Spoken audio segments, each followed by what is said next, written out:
Halo teman-teman semua, selamat datang di channel Tokunime.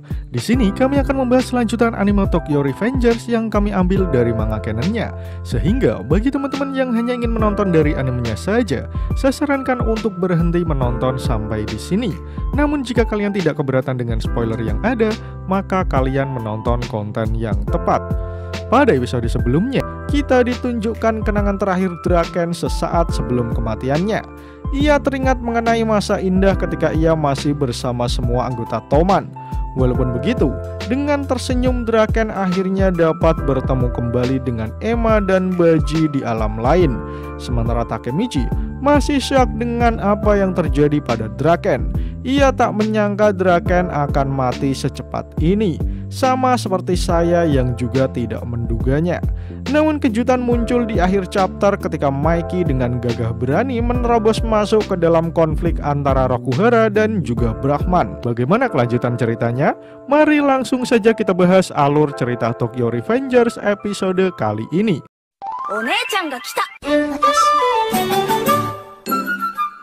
Takemichi masih melongo ketika melihat Mikey hadir di tengah-tengah konflik Rokuhara dan juga Brahman. Mikey tidak sendirian, ia membawa semua pasukan Kanto Manji di belakangnya. Kini ketiga geng yang menguasai Jepang bertemu satu sama lain.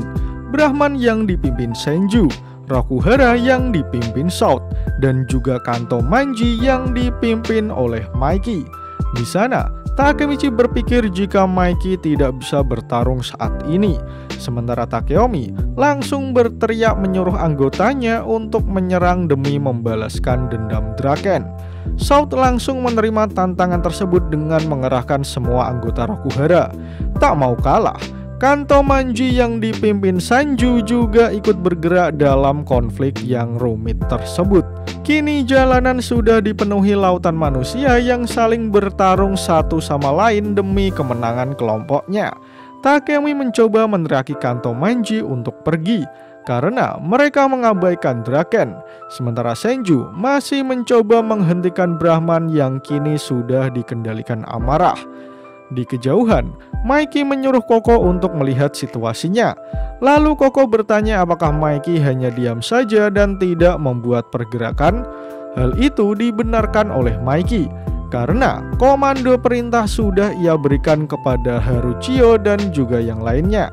Koko pun bertanya kembali apakah Mikey tidak terlalu peduli tentang hal ini. Tapi Mikey berbalik bertanya tentang hal apa yang Koko maksud. Di sana, Takemichi hanya bisa melihat sikap yang ditunjukkan Mikey. Sementara itu, South merasa senang melihat lautan manusia tumpah ruah saling adu pukul. Dengan tersenyum, ia berkata, "Mantan anak-anak Tenjikuku, mari kita lupakan Kanto Manji dulu. Jarang sekali kita bisa melihat Akashi gaduh seperti ini. Akan menyenangkan jika kita membereskan Brahman terlebih dahulu." Tanpa komando lagi, mantan anggota Tenjiku mengerti akan perintah yang dikatakan South. Di sisi lain, Takeomi yang sangat marah berlari di tengah kepungan anggota Rokuhara. Ia meneriaki South yang tertawa di atas penderitaan orang lain. Dari kejauhan, Senju meneriaki Takeomi supaya ia bisa mengendalikan dirinya. Namun tiba-tiba jalannya dihadang oleh Waka. "Jangan terlibat, Senju. Pertarungan ini bukan seperti biasanya.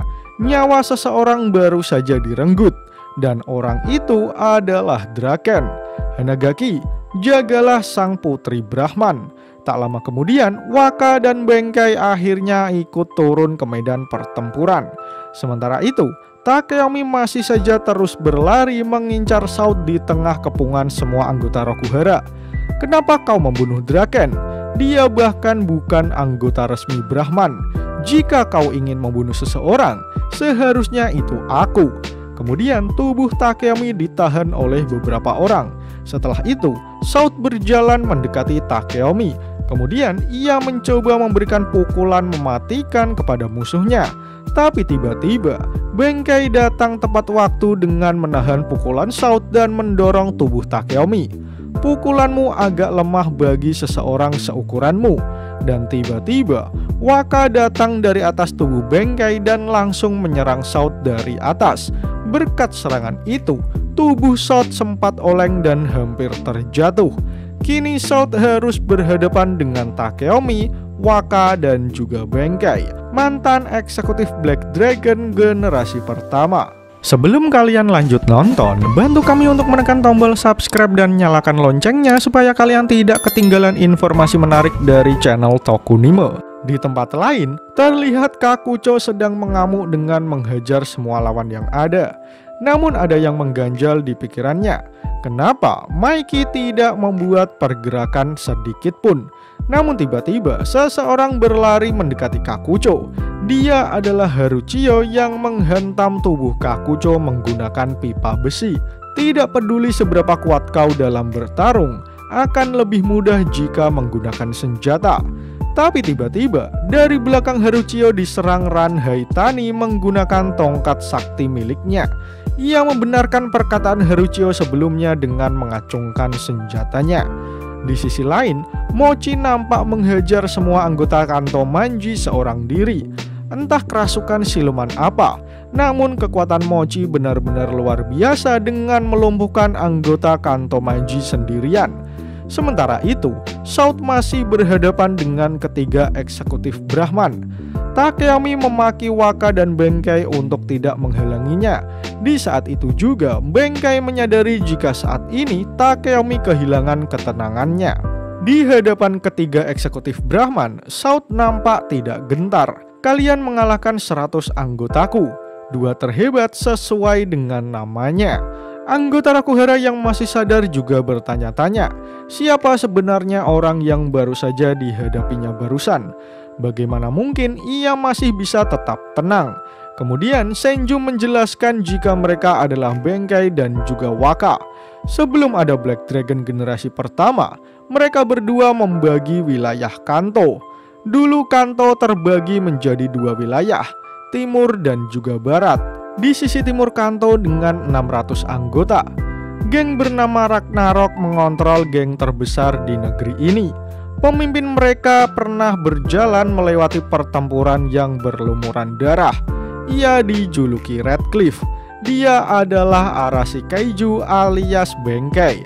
Dan untuk menyaingi Ragnarok yang merupakan rekan mereka, 12 geng Kanto Timur bergabung untuk membuat Koudo Rengo.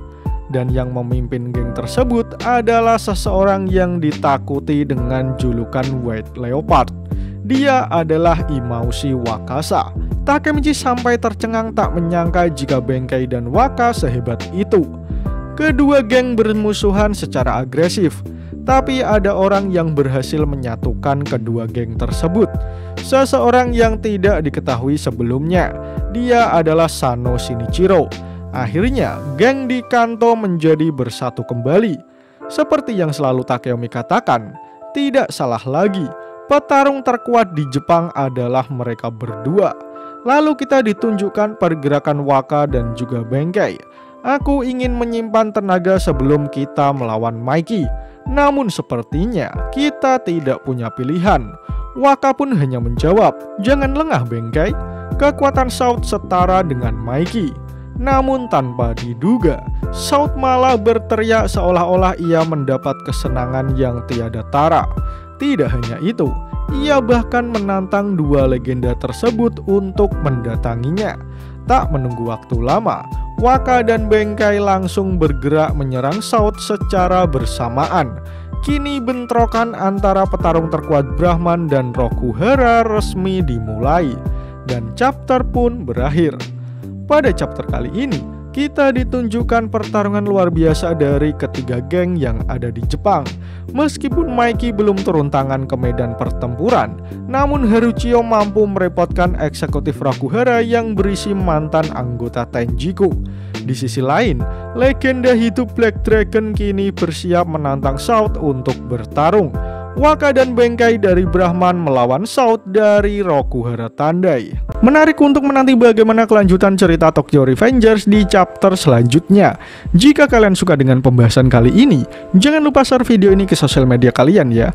Atau jika ada request, kritik, dan saran, langsung saja sampaikan di kolom komentar di bawah. Karena kritik dan saran kalian akan membantu channel ini terus berkembang. Akhir kata, terima kasih sudah menonton video ini hingga akhir. Sampai jumpa di video selanjutnya.